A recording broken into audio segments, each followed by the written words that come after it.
What's up, guys? I hope you're having an amazing day. I have a truly special treat for you. In front of me is my dear friend, my colleague, my trench warrior, my co-founder, and honestly, one of the coolest people I have ever met on planet Earth, Chris Wilson. Thank you for coming on today to talk to me. Hey, Brian, great to see you. Man, this is a conversation I've been wanting to have for a long time, Chris. We have so much to discuss, and I don't even know where to begin. I think the first thing I want to ask you, and it's particularly germane to our conversation today, how did you get started in Magic the Gathering? When I met you in, I believe it was either 1999 or 2000, you had already been playing Magic for a little while, but you were living all the way down in New Zealand. So I'd love to hear a little bit of that Magic the Gathering origin story. So I got into it when I was like 11 or 12. A friend asked for Magic card packs for his birthday, and I had no idea what that meant. So I went to the store that he said, bought him some packs, and didn't understand what he was going to do with them. I thought it was like some Warhammer thing or whatever. And, obviously I then quickly got addicted myself. And, by the age of 13 or 14, I had my dual lands and all that kind of stuff. And I actually got out of Magic as a teenager. I got interested in other stuff and, just sold my cards, $20 for a dual land and was completely out. And it was only after meeting you at university, well, while I was at university, obviously you were in the States. It was only while meeting you and discussing Magic that I got back into it and I started playing again at university. And of course then, because I was an adult and, had at least part-time job, I was able to afford to actually buy some cards. And then I gradually started accumulating a collection from that point and, just realized it was a good idea to start picking up pieces I couldn't afford as a kid, like alpha and beta cards and that kind of stuff. I actually didn't realize that I was the catalyst to you coming back into the game, although it does sort of make sense. And I do remember, I think when you and I first met, you relayed to me that you had actually heard about me prior to our meeting, that you had, yes, that the reputation of the deck and stuff had made its way all the way down to New Zealand and affected the metagame there. What did you actually encounter? I've always been very curious and I've never really asked you. I was aware of people because when I initially played the game, it was with early cards. And so when I was aware of Magic and seeing people printing cards and stuff, I knew that Type 1 existed, vintage essentially, as it would be called these days, with the old cards, which are the ones that I knew. And so when I was following Magic stuff, those were the games I was looking at of people playing vintage. And they, of course, name dropped you constantly because, the deck was, I played variations of the deck up until like 2011 or something, right? Like, that deck lasted decades, in terms of its metagame dominance.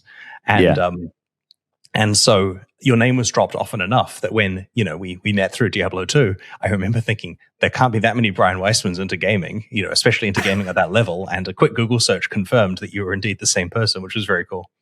Yeah, it's an unbelievable coincidence I relayed to so many people over the last, it's been like 26 years, if you can believe it. I was wondering actually if one of the people that inspired you that you watched play in New Zealand was James White, the co-creator of Flesh and Blood. If people have heard of that game. Was he one of the people that you encountered playing?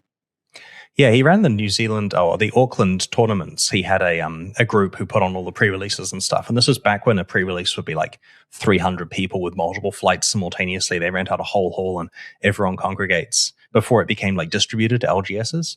And so he was running that scene. And that's what gave him the tournament experience that let him make, the tournament game Flesh and Blood.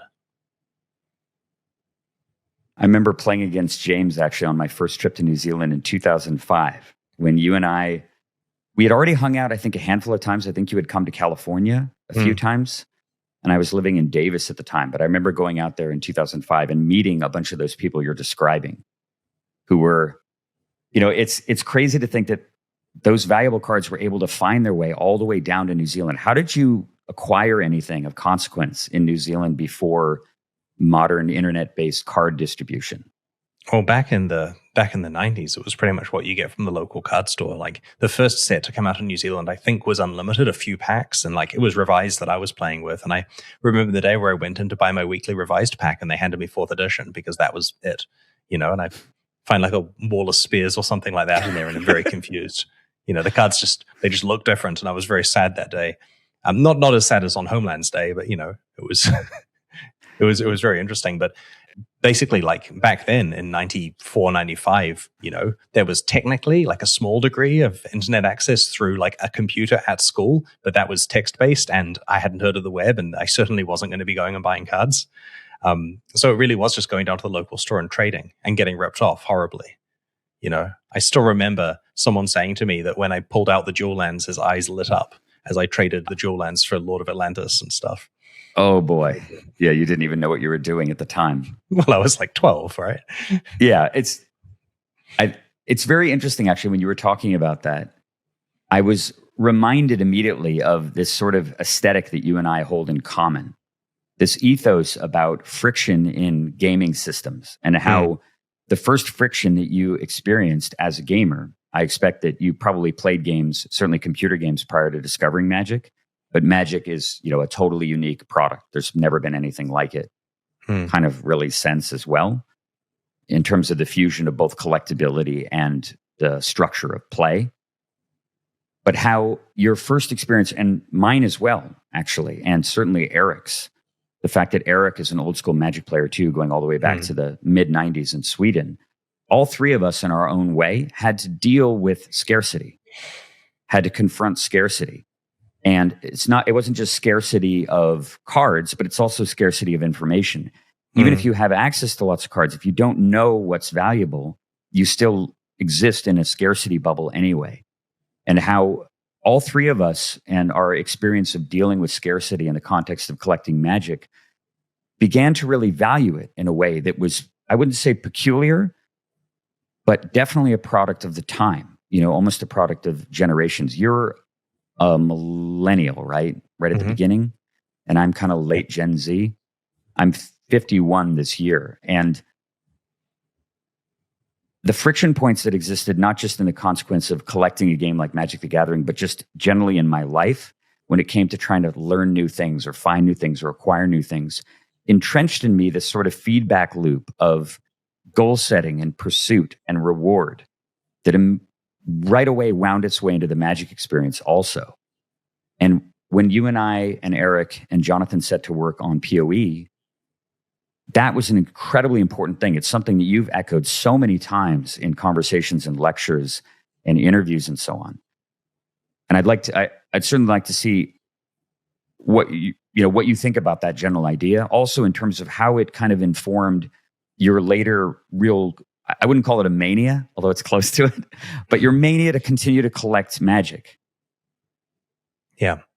I think that treating game objects, whether they're trading cards or items in an RPG, as kind of artifacts that have value, is the key thing to making a certain subset of players really feel good about having those. Like when I was a kid and I had Magic cards, I couldn't just go and get a Black Lotus, right? There might not have even been a Black Lotus in my city. That was a thing that would physically have to get on a plane to come to New Zealand. It required an active intervention that I was not able to do as a child. And compare with these days, with the ease of the internet, if I want another Black Lotus, I could have it ordered in 60 seconds while we're on this call, if you see what I mean. Like there's people on Discord messaging me right now trying to sell me Lotuses. It's very easy. But back then that required, people talked about having seen one. They talked about having seen one with reverence, right? There were like Polaroid photos of the time that they saw it. I remember when I went... It's all yellowed on the wall. When I went to Davis to meet you in 2001 or whatever, and I saw your cards, I remember us laying them out on the floor and me taking a photo. And this is like alpha and beta, entirely pimped out, copy of the deck with full power and full dual lands. Yeah, no alpha. It was banned at the time, right. But yeah, beta. Yeah. Sorry, I don't mean to besmirch your collection with alpha. No, it's fine. Just for accuracy. Yes. Yeah.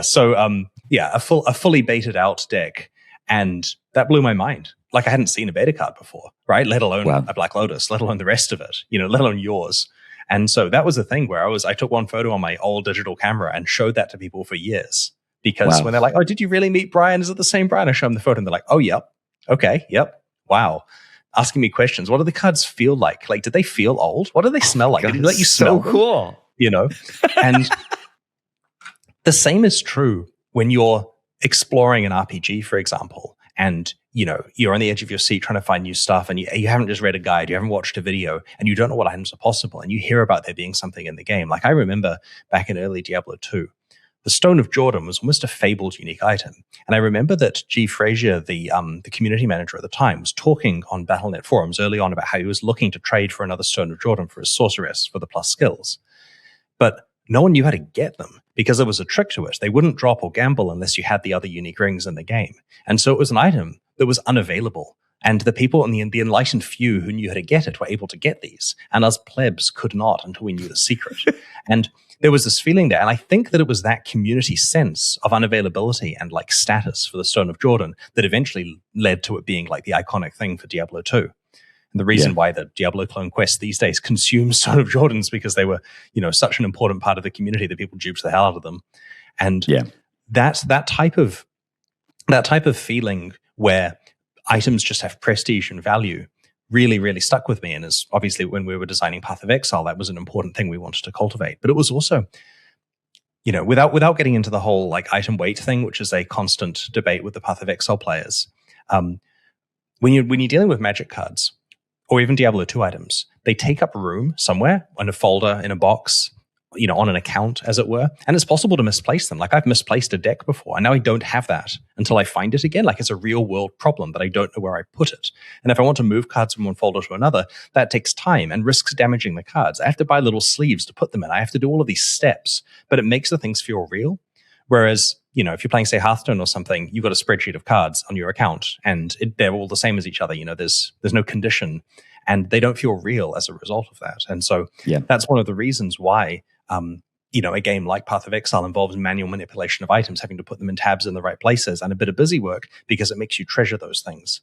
And I'm sympathetic if someone's played the game for 30,000 hours, then they're treasuring them a little bit less because it becomes a numbers game. And that's one of the many contentious things about item weight is that it stops feeling meaningful once you're 30,000 hours in. Like certainly now when I'm dealing with my Magic cards and I've got 100,000 of them to sort, that is a bit of a chore some days because the magic's gone, as it were. But, part of the game. I've been privy to that ritual many times in the countless hours that you and I have hung out. You generally did not do that. Didn't normally do it at the office, but the moment you got home, it's open up the mail and begin to sort, and it's a very meditative, tactile thing. Giant boxes of cards within reach, multiple at once on my desk constantly. How many sleeves do you reckon you've gone through? 400K. I believe that. What is 400,000?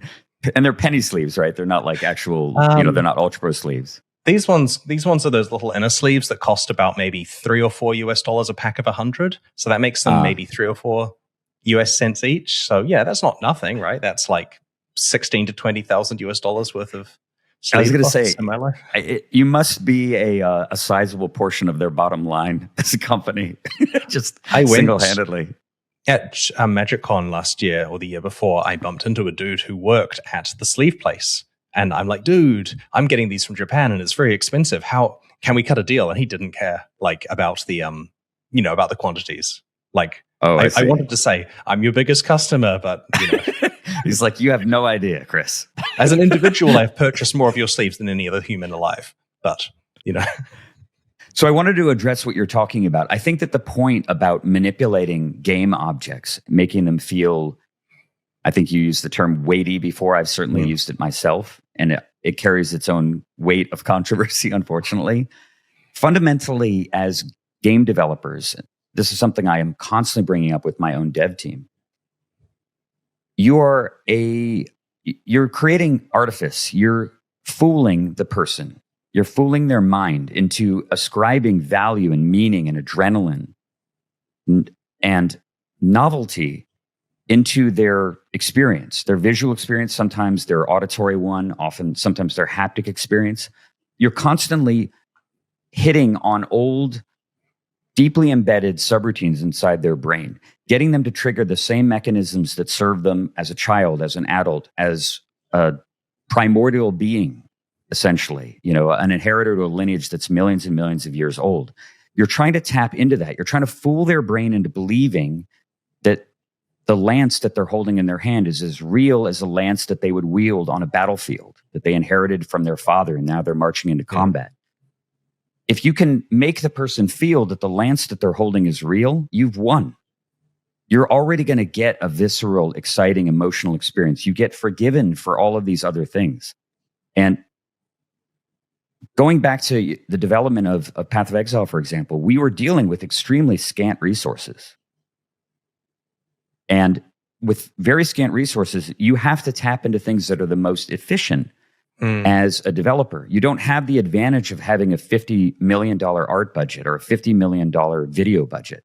You can't put in crazy animations. You have to find the feel somewhere else. Like sound, for example. Sound is a great example.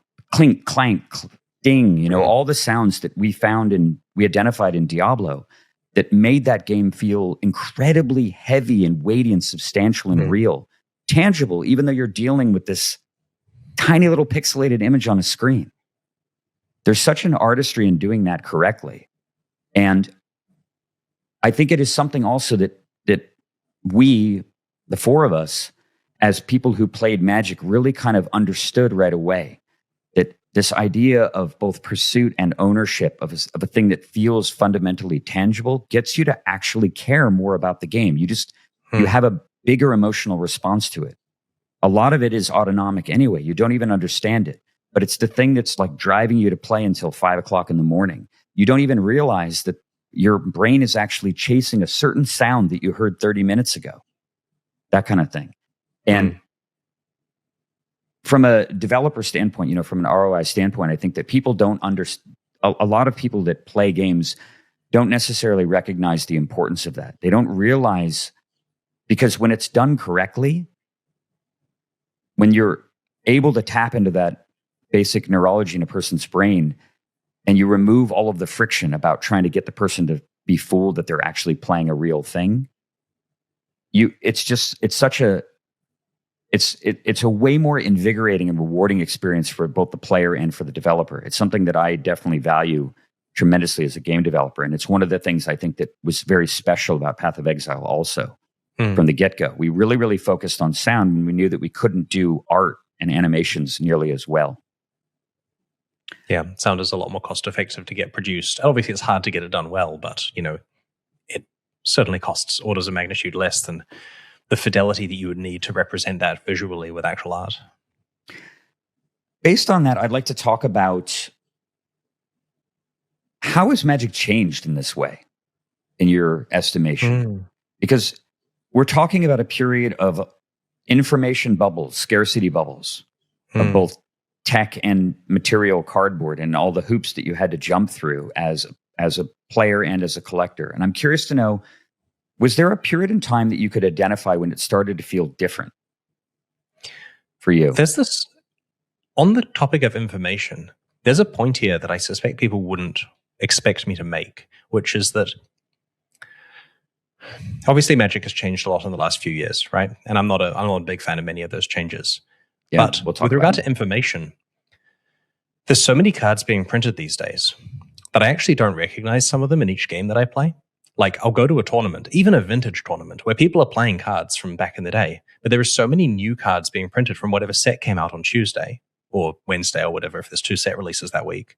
And I always see something new, and I imagine this is worse in Commander, where, because Commander often uses more modern cards, there's so much new stuff showing up. And that feeling of, what is this thing you have across the table from me? Like this artifacts you've conjured out of nowhere that I haven't seen online, has actually come back with modern Magic. And I'm not trying to phrase this as a positive thing, because there's lots of drawbacks to the fact that they're printing cards as fast as they can. But it's fascinating that this concept of seeing a thing that wasn't available in your metagame, like we didn't have Arabian Nights cards in New Zealand. If someone brought an Arabian Nights card to New Zealand, we all were puzzled by it. And what was this thing that someone has? Is it legal? Are we allowed to play with it? And the same thing happens with, say, the 4th Spider-Man set of that week or whatever, right? Like, there's a card that we haven't seen before. What is it here? What does it do? Are you allowed to have it? Is it legal? And it's interesting, there's been a bit of a cycle where the internet normalized information. Everyone understands the perfect X and the perfect meta. But at least for me as now a casual Magic player, I'm starting to get a little bit of the mystery back, merely because, I wasn't aware that there were SpongeBob cards until one is used against me or whatever. Or Street Fighter cards or something. Yeah. I don't know if that's the answer you were wanting to hear. No, I mean, it's an interesting take on it, because I think one of the things that's so on a deeper level, one of the things that's so vexing about this fact, this reality in the game, is that it's honestly a subject of ambivalence. There's pluses and minuses to it. And in fact, I wanted to just relay a conversation I had with Mark Rosewater about a month ago, actually.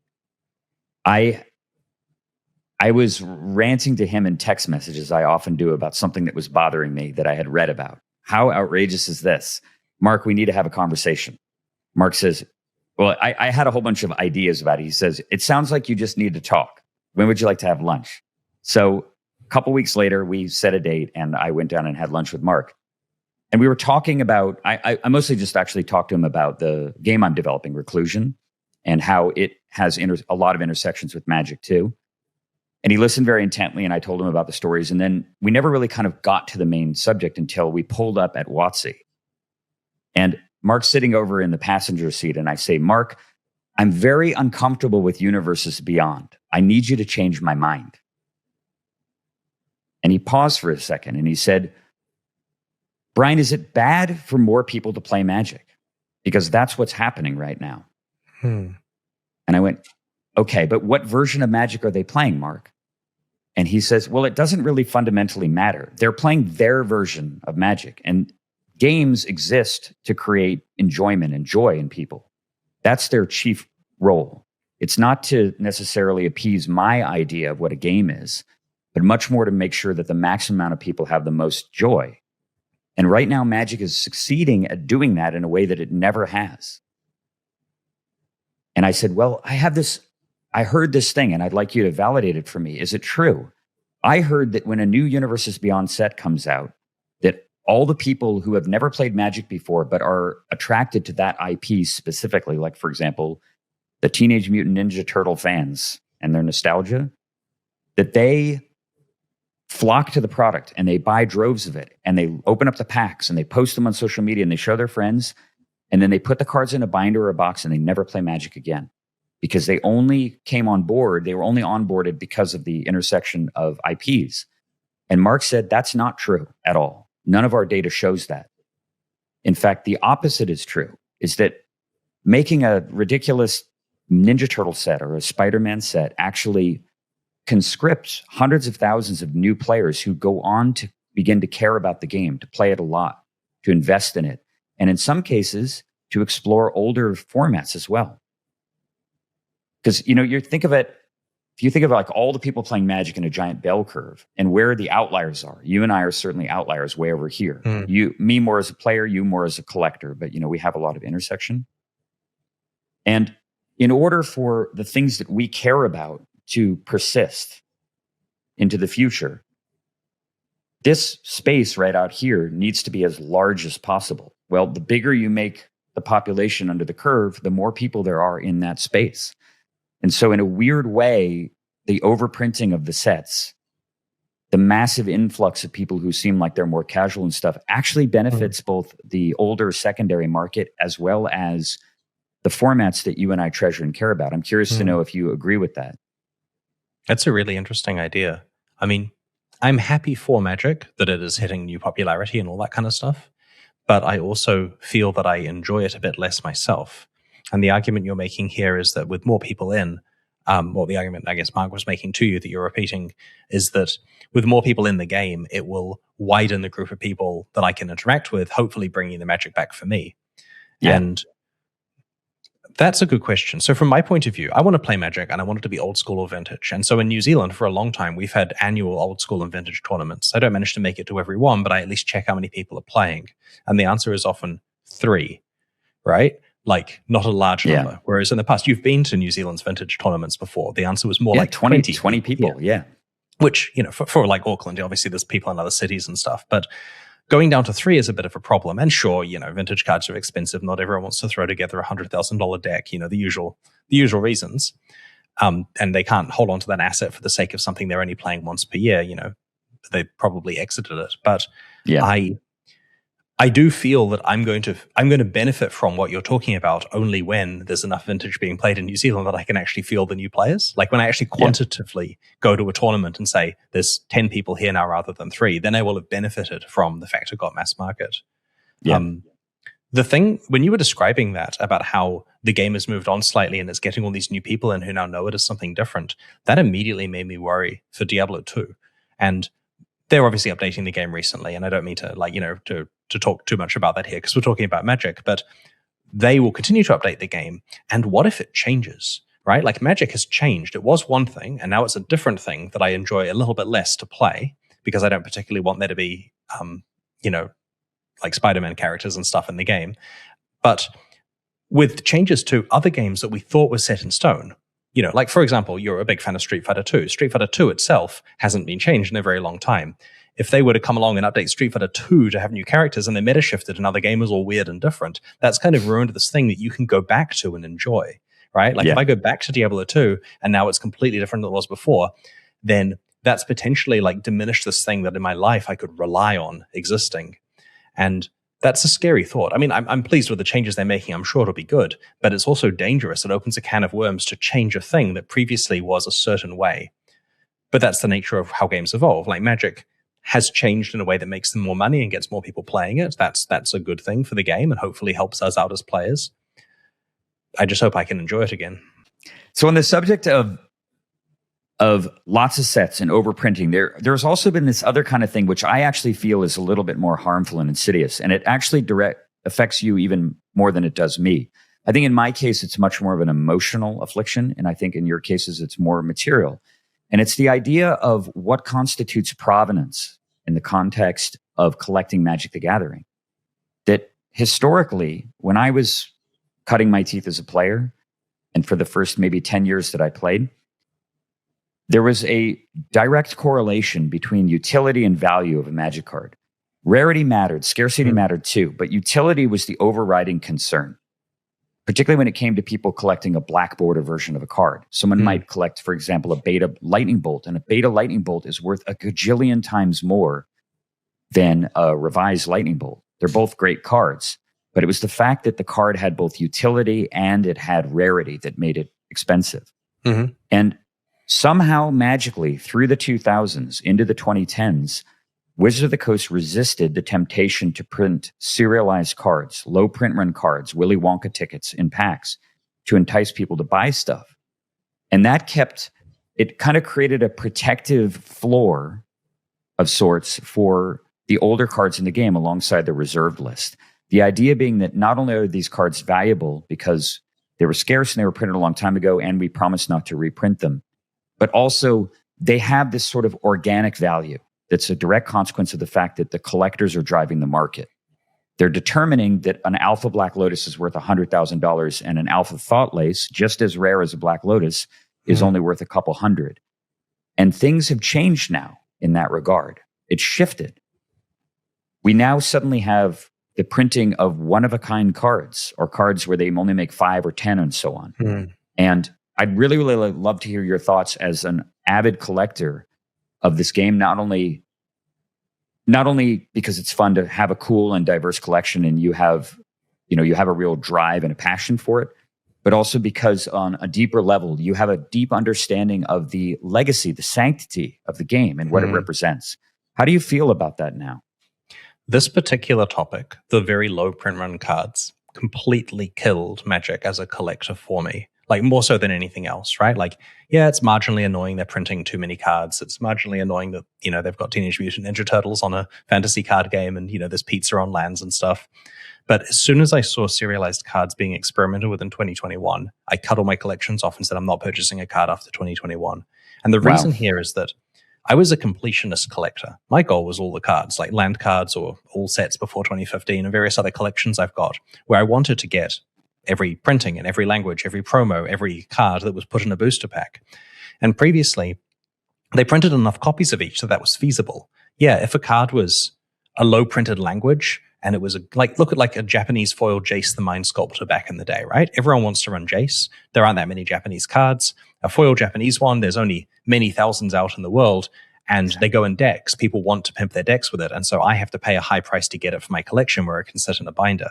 But that was possible. It wasn't an impossibility to get the card. It just required paying enough money, finding it, and so on. And everything was plausible to get until they introduced serialized cards. Because, as a completionist collector, if there's 20 copies of a card out there, what do I do? Do I have to get one of those 20? What if there's 1,000 cards that only have 20 copies? Do I have to find 1 out of 20 for all 1,000? What if it's not possible? What if the 20 copies are sitting in forever homes and they're never going to budge? Like, that means the collection just can't be improved. And 20 copies is generous. Like, at least one of these cards only has 1 copy. You know, what if you want all the cards and Post Malone's holding it and is way too wealthy to ever sell it? And that's just not going to happen. And so there's a lesson here about if you're setting a challenge, which implicitly you are by making a product that's collectible, you have to understand whether the challenge is completable. Like if you or I were making a computer game and we had an achievement or challenge in there that was not really possible to complete, that dramatically hurts the game. Everyone going for 100% achievements or whatever says, I can't complete this one, what are you doing? And they lose interest in doing the other ones as a result. Yeah. And so the fact that I couldn't complete these sets meant that I'm not going to be completing any more sets after it. And I haven't bought a card after 2021, or a card printed after 2021 as a result of that. And I think that's a really important lesson, is to make sure that when you're designing a game, that every sub-challenge that players set themselves has a degree of plausibility to it, especially when there's evidence that players are doing that. And when you have a financial interest in the players doing it, like me buying cards is resulting in Wizards getting money. And now me stopping buying cards means they're going to be getting less money from me, you know, on the order of tens, maybe $100,000 a year of spend that I'm not spending on new product as a result of not collecting those new sets. It's a frustrating position, I think, for both players and for the company too. And I'm sure that many people watching this video, and certainly you and I, know how much Wizards of the Coast occupies in Hasbro's bottom line. That Hasbro is essentially a defunct toy company that now just basically makes trading cards to bolster its entire umbrella of products. I don't know, do kids still buy toys anymore? You know, the kind of things that Hasbro used to sell when you and I are kids. I think they buy V-Bucks now. That's the V-Bucks. Fortnite currency, yes. Aha, I see. They had to pivot to something, right? They're sort of just bleeding this animal dry. And to me, it's frustrating because the company, Wizards of the Coast, resisted things like serialized one-of cards and so on. They've adhered also to the reserved list and so on. They've taken these dramatic steps in order to both earn goodwill with the community and live up to their promises to make their product, even though they're not allowed to really directly engage with the secondary market, at least not in an official capacity, but they've respected it. And it's kind of been this almost like covenant between the players and the company that's been maintained up until the point when Wizards of the Coast suddenly had to be mined for money because it needed to support everything that Hasbro is. At the same time, though, a lot of people say that corporations fundamentally exist to make money for themselves and for their shareholders. And even though they've alienated Chris Wilson, the collector, and prevented you from engaging in $100,000 in the principal market, in the retail market, and certainly some amount of damage in the secondary market, you're one whale.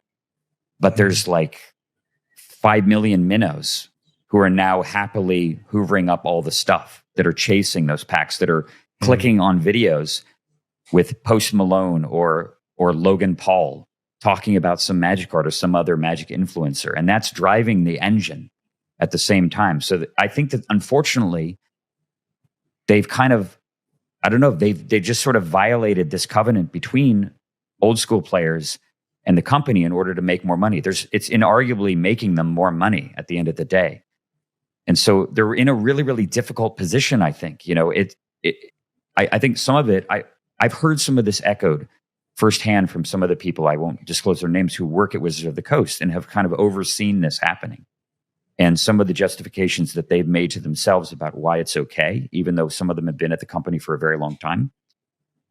Because I think the corporation itself, you know, WotC is in a very awkward position with regards to that. What's the answer? Do you think that there's a way out of this for the company? Because if Hasbro's gotten themselves in a position where the entire company is being propped up by what Magic is producing, then their entire incentive is to just continue to mine that. And they've already demonstrated, they've kind of already crossed a lot of boundaries that were uncrossable, inconceivable 12, 13 years ago. I remember very specifically reading a post that Mark himself put on social media back in around 2012, where he said, we're never going to bring in all of these other IPs. You're not going to see Battlestar Galactica in Magic the Gathering. You're not going to see World of Warcraft.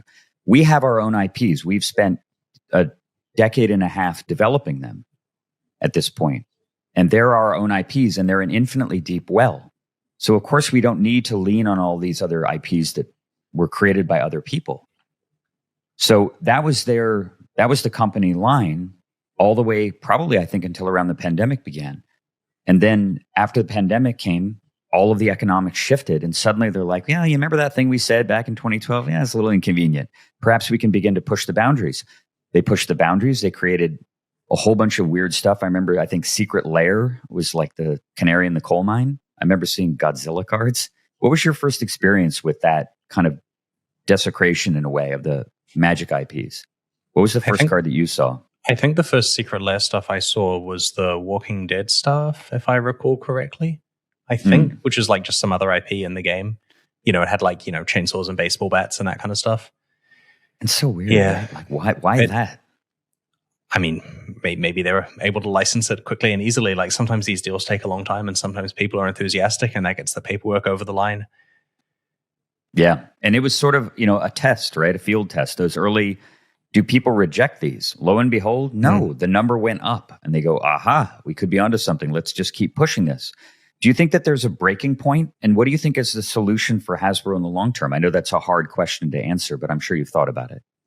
Well, companies have a fiduciary responsibility to their shareholders, and they have an expectation of growth, right? Like if you're running a publicly listed company, you need to post growth every year, because if you don't, you're going to have people selling your shares because they're not interested in having it anymore. Like they want growth out of a company of that size.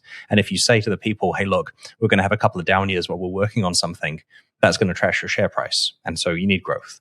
And sometimes growth happens organically when the game is getting more popular because it's good. And that's great. You know, you just get growth by doing what you do, and life is good.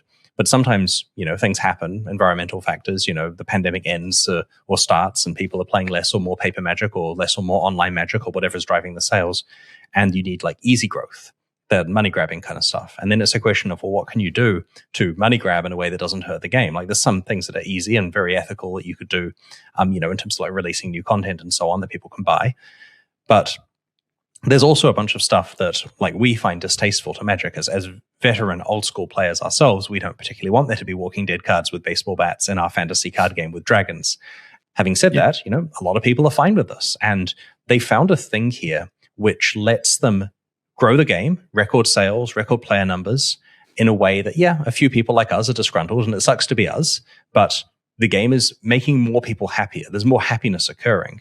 And I think that's just kind of going to be how it is, right? Like they can't suddenly take a moral stance and say, no, we're going back to the pure dragon stuff. We're not going to do any of this other stuff, because then it reduces their sales a massive amount. Their shareholders would be unhappy with that. You know, they failed in their responsibility to the shareholders if they do that. And so I suspect we'll just continue to see more of this. No, I keep hearing that sentiment over and over again on the little that I read of Reddit these days. I've been trying to stay away from it. And every now and then when I relapse and go back on Reddit and I get Magic stuff sent to me through their algorithm, it tends to always be, aha, this is the tipping point. This is the watershed moment. This is jumping the shark for the fifth time. And everyone is going to repudiate and reject this product, and they're going to realize the error of their ways and come on their knees in penitence, you know, to apologize to the community and go back to a sense of normalcy. Do you think that will ever happen? Do you think that that's even possible? I suspect we'll continue to see the way that it's been going. The thing is, I had a bit of an epiphany while I was actually chatting to our mutual friend Tarn at MagicCon last year. And I realized something that's good about the fact that they're ruining the IP of the game with all of these other products. You know, the thing that we don't like. There is a good thing about it. And here's the following. Let's say you're making a new Magic set, and you're not allowed to put any new IP in it. It has to be a traditional Magic set, and you want it to sell well, right? Okay, so what can you do to make it sell well, to make people happy? Well, I mean, you know, you can do good art, and you can do good theming and that kind of stuff. But realistically, the stuff that's going to make it sell well is powerful cards, right? Putting stuff in there that people are like, I have to crack these packs because there's powerful stuff in them. So you do that, and people buy the set, and that's great. But we need growth. We need more people to buy the next set. So what do? More powerful cards, right? And, you know, as I've experienced, and as you've had plenty of experience as well with running Path of Exile for a long time. If you continually put more powerful stuff in each expansion, players latch on to the most powerful stuff, and it distorts the game over time. People's power level increases, and in a card game like Magic, which is hard to patch, in Path of Exile you can nerf stuff, right, if you need to. Right. But with Magic, it's very hard to nerf cards. The only thing you've got is banning them, and banning them is a pain when people have paid money for these things. And so, over time, if you rely on power creep as a way of making each set more exciting than the last to get more money, it really undermines the game. It's really difficult for them.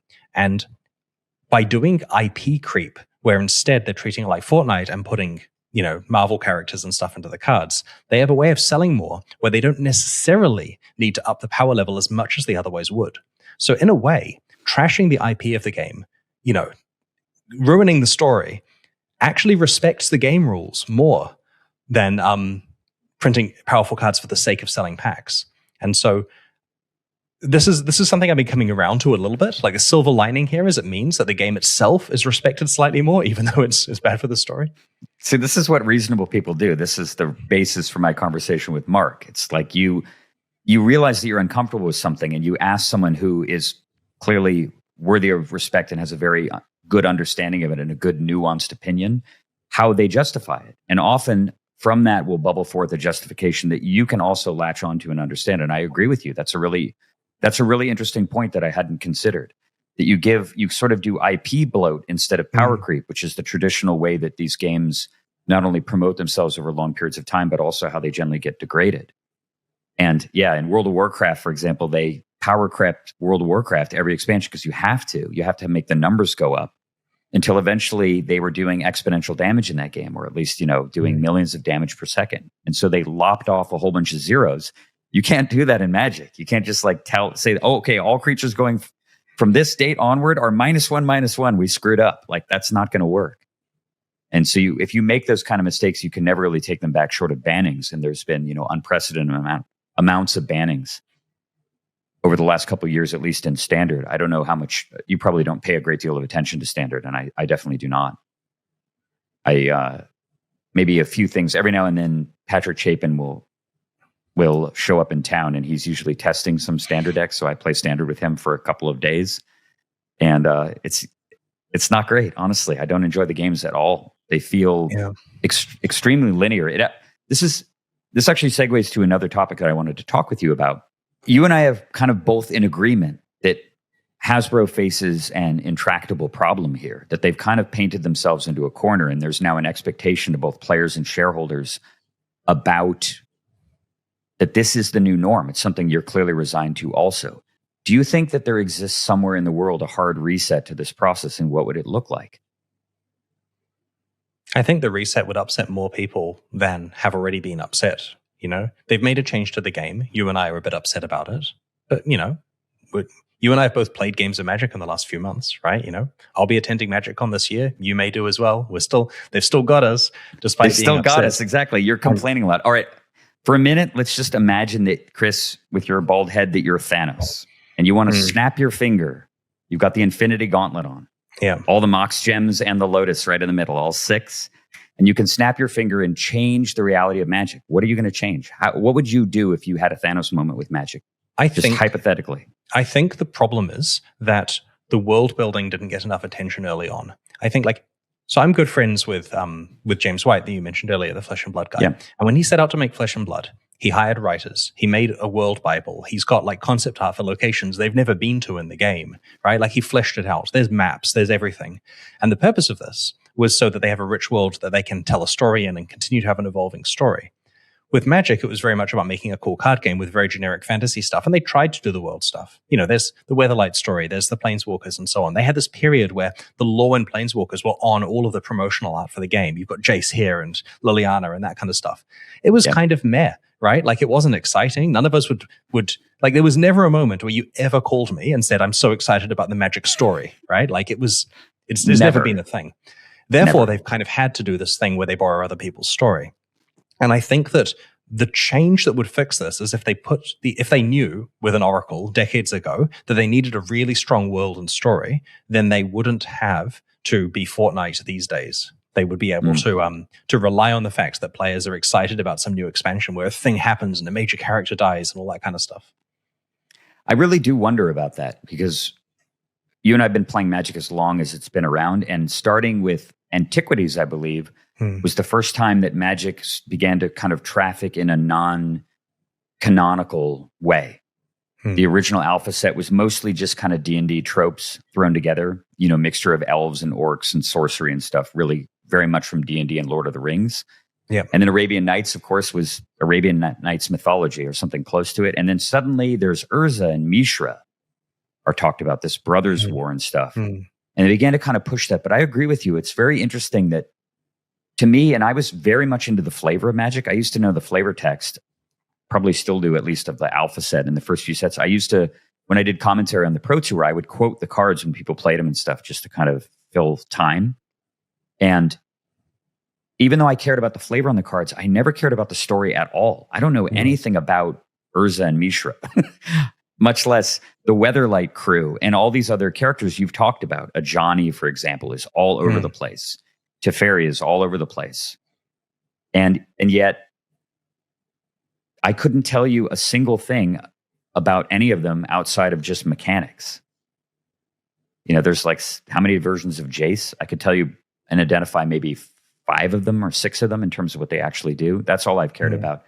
I really wonder if there's any kind of metadata about how many people actually do engage with Magic's story, and whether or not that's just a fundamental problem with getting people to both care about the mechanical components of a game alongside the story, how many people even have the bandwidth to learn both those things, and how much that's just a failure of the storytelling.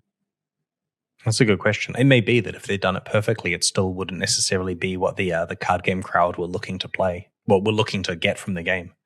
On the subject of bandwidth, I wanted to talk a little bit about something that I know I've discussed it with you in the past. I've discussed it with many, many other people who I consider my kind of contemporaries in 1990s Magic. I started playing the game when I was 19 years old. You started playing when you were 12. And honestly, we were probably of similar intellect because you're unbelievable. Oh, I appreciate the compliment. And there are lots of other people in those generations, there were lots of other people in that generation specifically that have not only defined themselves as Magic players, but they've gone on to become captains of everything. Magic has this thread, this undercurrent that has woven its way not just into the game playing and game design ecosystem, but into all sorts of other industries across the planet, including things that are clearly Magic adjacent, like the poker world. There started to be this huge transition of professional Magic players into the poker world in the early 2000s, mostly after David Williams had his big moment at the World Series of Poker main event, but also into sports gambling, and then into betting markets and into financial markets, and ultimately into crypto, and ultimately into US politics and global politics. That there's been this undercurrent. And if you look back at who has been the architect, the participants in all of those transformational things, there's one common denominator. They were people who were playing the game in the 1990s and early 2000s. There were, of course, always a few exceptions, but as a large sort of block of people who have influenced the world, the influence is just, it's beyond coincidental. It's beyond remarkable. It's astonishing. And I have a theory about it that I'd like to kind of run by you. Go on. To get your take on it. It's something actually that relates to this larger problem that we've already kind of identified, or at least this phenomenon that we've identified, this sort of deluge of content in Magic. The fact that there are now 7 sets per year instead of 3. That sets are produced years in advance now. That IP deals are brokered and inked years in advance now before any cards actually get printed. So they're basically guessing what the game and the metagame and the ecosystem are going to look like years from now.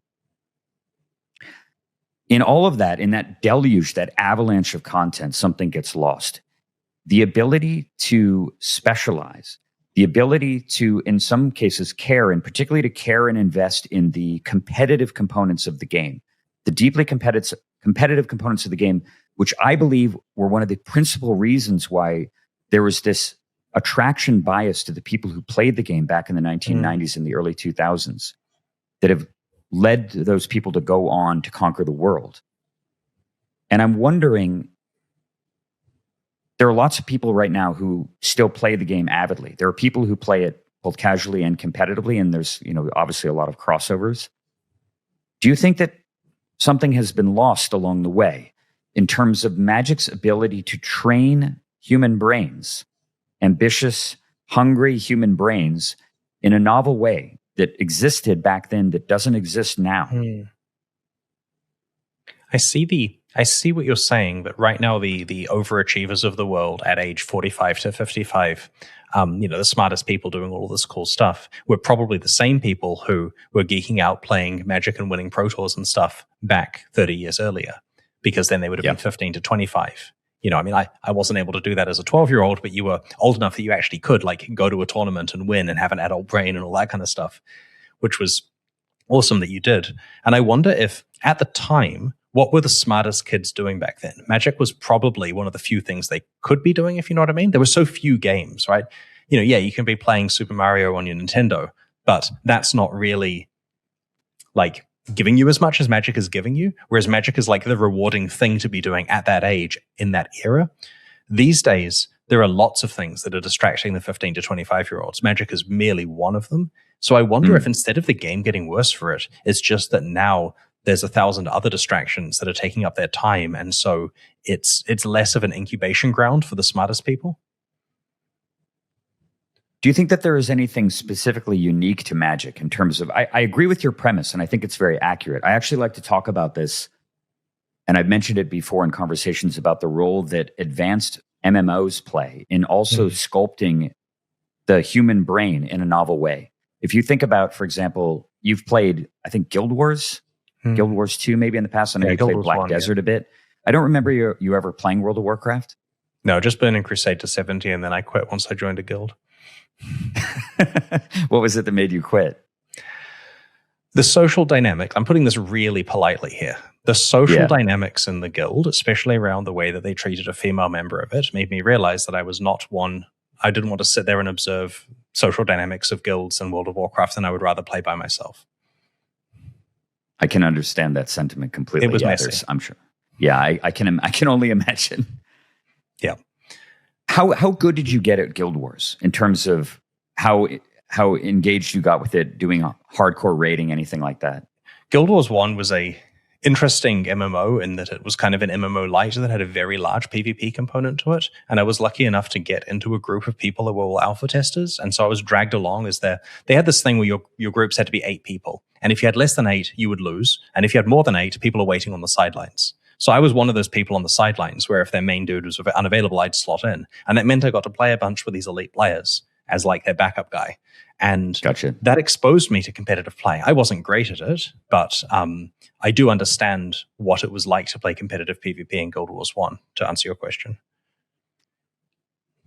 It's an interesting bit of information. It's very hard for me to comment on it overall because I've never played that game. My only frame of reference for an MMO is World of Warcraft. Yep.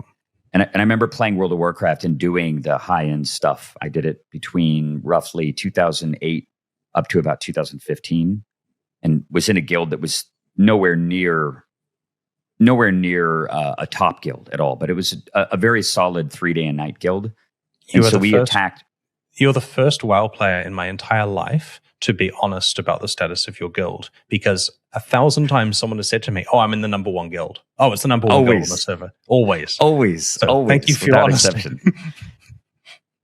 We might have actually been we were the number 1 3-day and night guild on the server. And we apparently had some US top 5s for 3-day and night guilds, but honestly, who gives a shit? Who cares? The people that people pay attention to are the guilds that are poop socking it, 12 hours a day, 7 days a week when a new content drops. But I played the game at a high level. And while playing it, and I've recounted this in conversations since, the amount of things that are going on in my brain at once, the amount of hotkeys that my left hand is scuttling around to press between the control and shift buttons and 1 through 6 and the F keys. And like I said, control and alt and shift versions of everything, while simultaneously moving the mouse to orient the camera in 3D, constantly spinning it and reorienting for all these little micro time frame and pixel space precision stuff on the screen. all of those things required my brain to operate and think and behave in a completely novel way.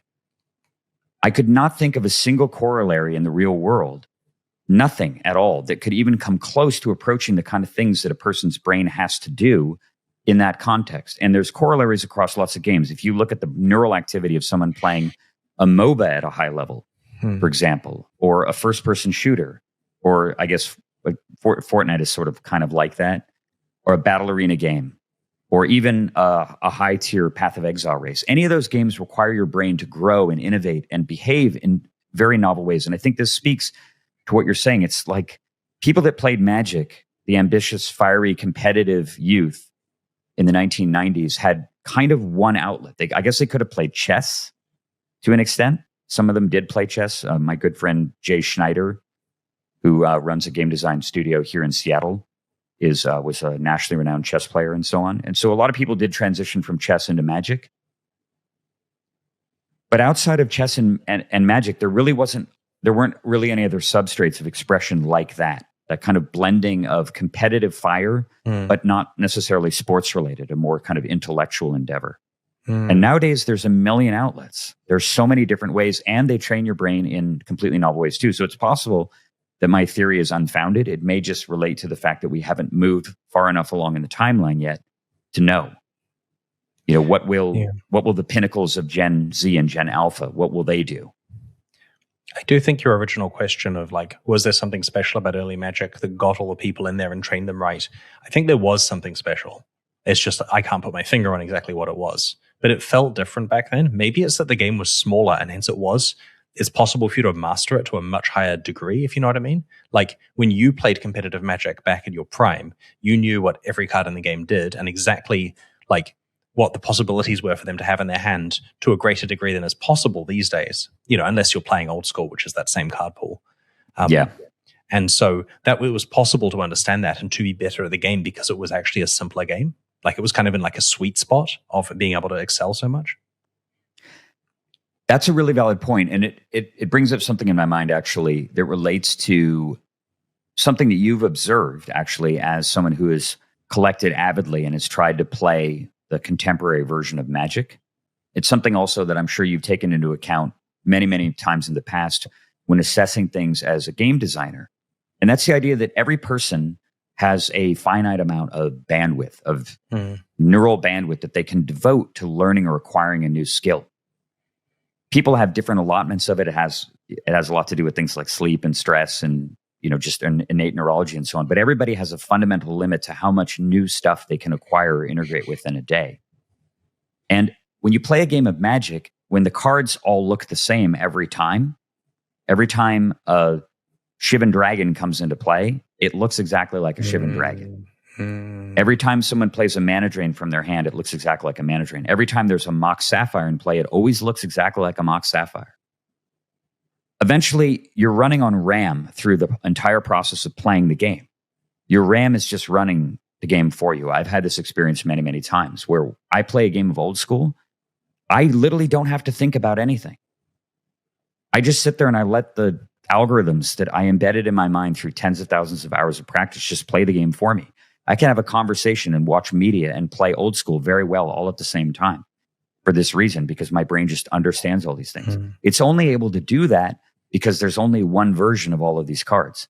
Yeah. When you suddenly introduce 8 different versions of every single card and you have to learn all the different pictures every time they come into play, your brain gets scrambled. You get overwhelmed. And one of the things that I've observed very much, and this is definitely a lesson for any aspirant game developers out there, is that you have to be very careful about challenging the brains of the players too much and asking them to do too much. If you ask them to do too much, and particularly if the things you ask are not fun, they will spend all of their bandwidth doing the unfun, asking too much thing, and they'll never have any room left over to actually enjoy what they're doing. There's no room left over to actually enjoy playing a game. I'm sure, Chris, you've had this experience whenever someone has sat you down to play a new board game or told you that you need to go learn a new app or something, a new game. This game's going to be amazing.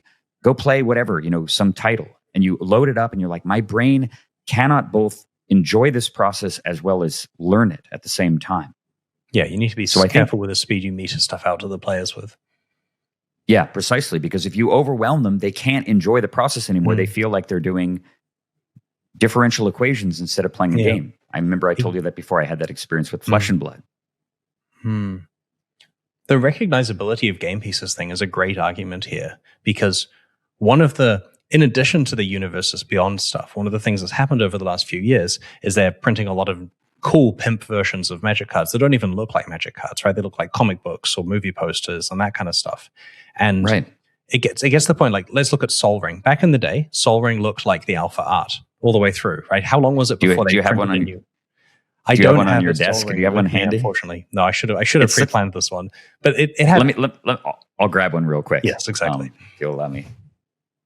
I've got one right here. So yeah, on the subject of Sol Ring, I have. You may recognize some of these cards. These are in fact the exact same original the deck contents that I had with me when you came and visited me for the first time in Davis in I think 2001. Yeah. That's very cool. Is that the year? So the Sol Ring art that you have there is the one that any old school player would recognize. And that's the one.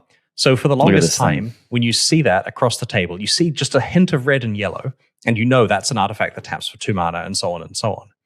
And then Wizards started printing a Sol Ring in every Commander product. And I don't know, I haven't looked this up, but there's hundreds of variations of how Sol Ring looks, right? Totally. There's probably a Sol Ring with Hatsune Miku on it. Right? Like it's a legitimate secret lair, and they like to print Sol Rings. And so it's almost a joke at the stage where if there's a card that you don't know across the table, it's probably a Sol Ring. You know, it's a popular card. Just assume it is. But the thing is, like, okay, I've got an example. I have a prop with me here. So not even talking about different art for the cards, I want to show you the different number of printings of one card in one set. So you're probably familiar with the fetch land Scalding Tarn. It's a blue-red fetch land.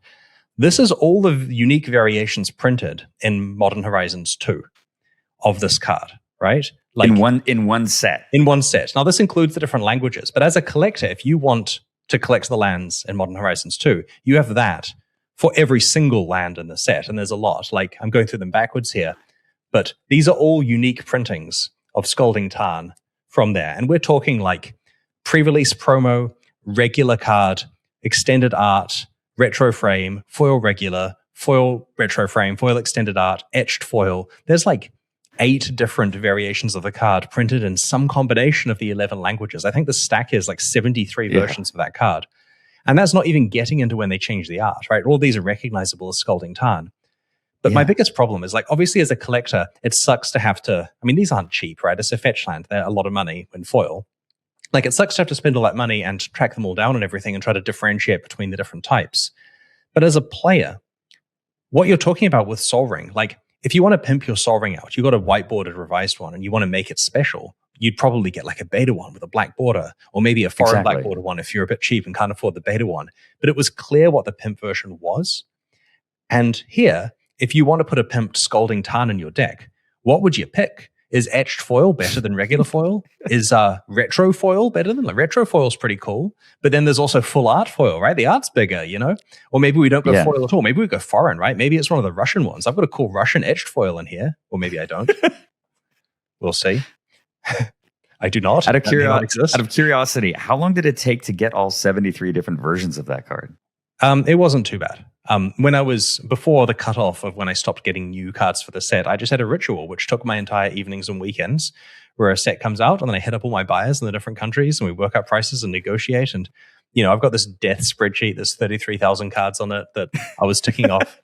I mean, it took vast amounts of resources, but they had me going on that until the day they printed the serialized cards, as I mentioned before. Interesting. So that whole that behavior and that joy, honestly, was just destroyed by that change. It's not a surprise at all, you know, that you have such an emotional feeling about this particular thing. And I'll admit to the fact that as someone who doesn't avidly collect all the whatever of some particular card, I'm a little bit detached from that, so I don't feel the same kind of grieving.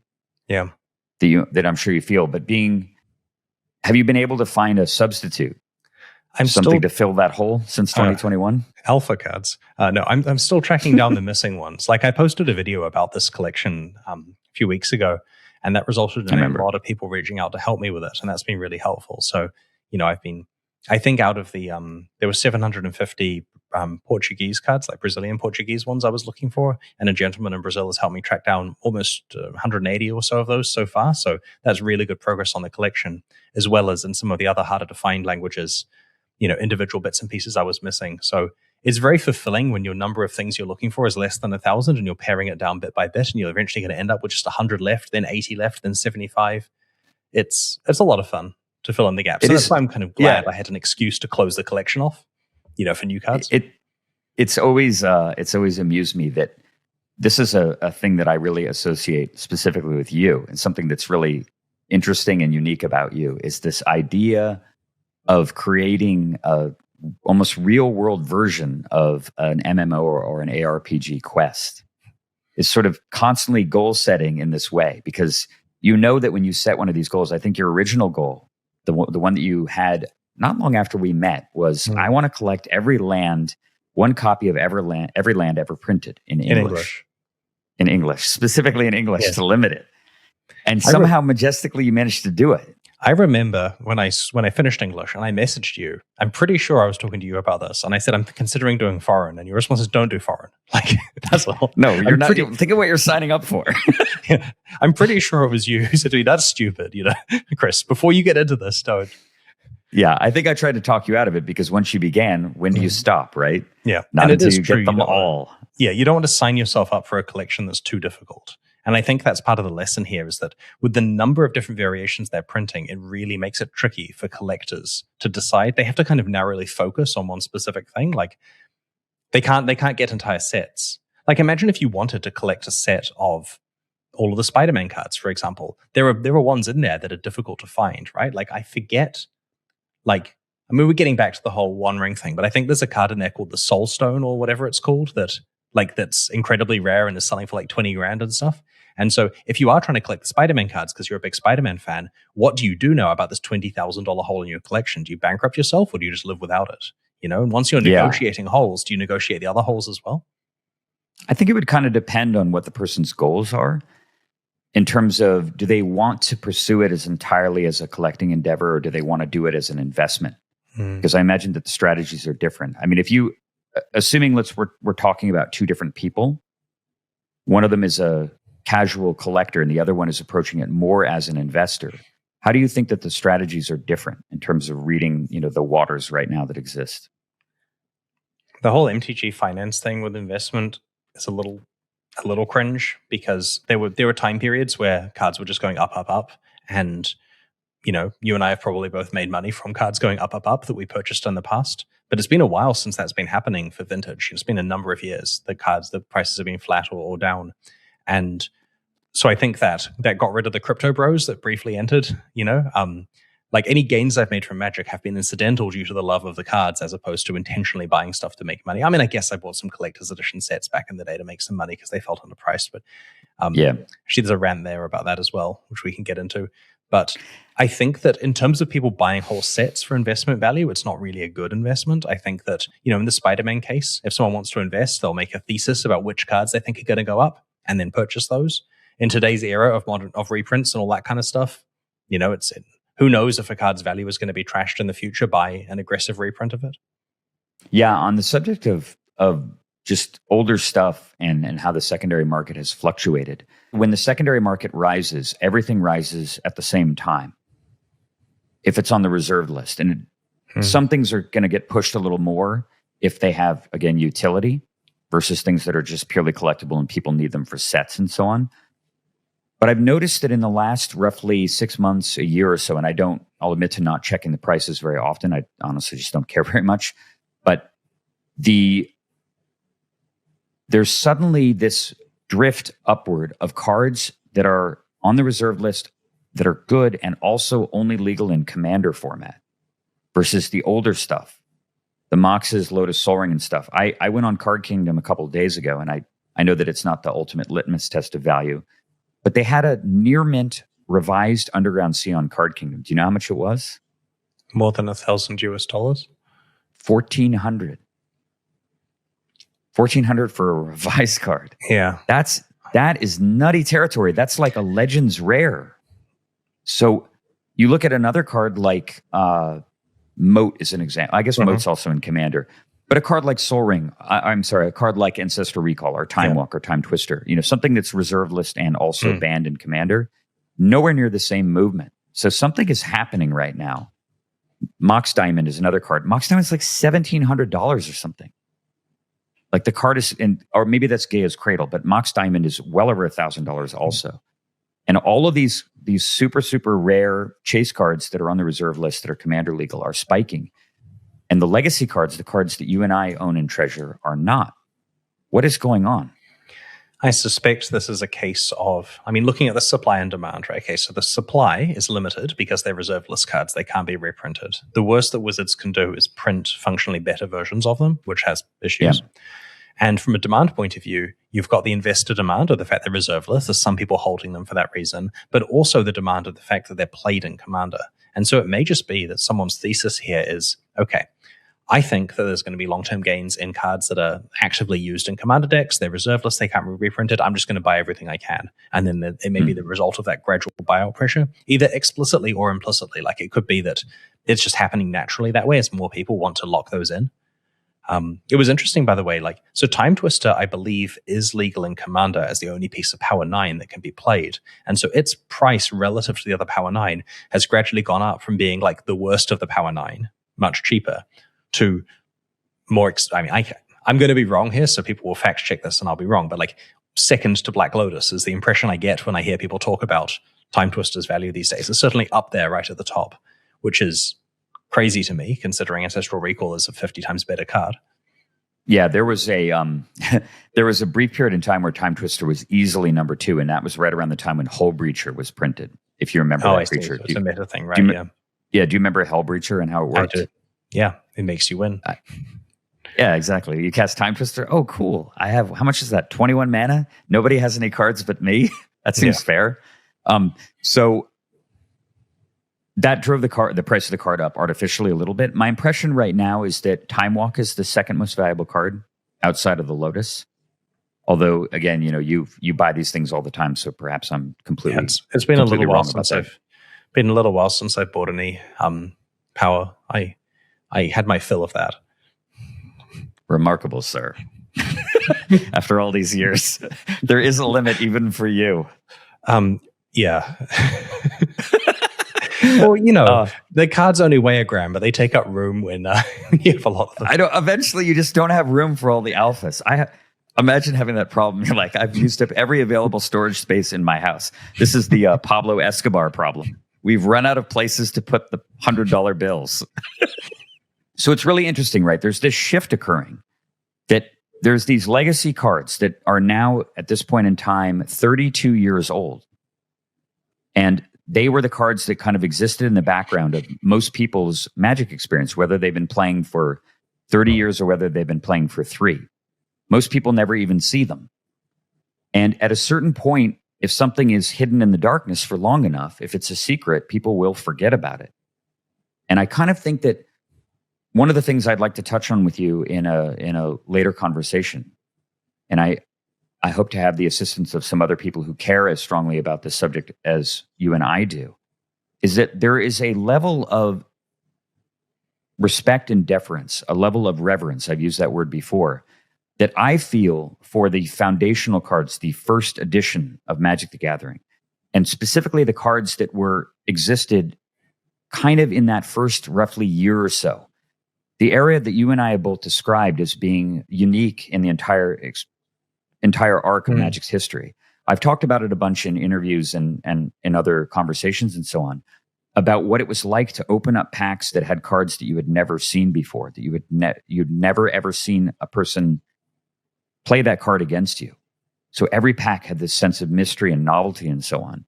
And it is a little bit hard to separate how special these cards really are because of that situation versus some sort of intrinsic quality that they have instead.